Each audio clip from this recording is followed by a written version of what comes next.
The following video will show you how to pack a tube for direct desorption. The tools that you need are tweezers, an instrument to push the quartz wool into the tube, empty glass tubes, quartz wool to secure both ends of your sample within the tube, your sample, and caps to cap your tube at the end if using an automated system, placed on a lint-free cloth or tissue.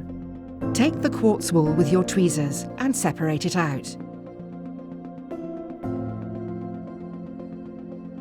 Push this into the tube and use the instrument to move it towards the restricted end.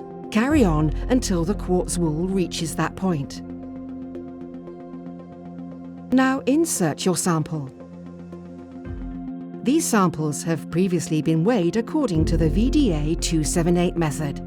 Other methods might state different weights for different sample types. Then pack more quartz wool at this end to hold the sample in place.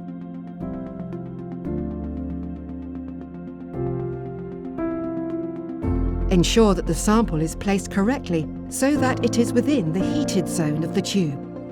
You can then cap the tube with diff lock caps on the automated system, or place it directly into the tube oven for analysis on a manual system, or cap with brass caps for later analysis.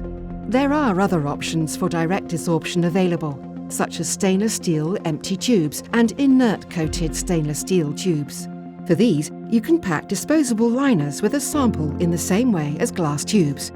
These will slot directly into the tubes, making it easier for you to remove them, condition the tubes, and reuse for other samples.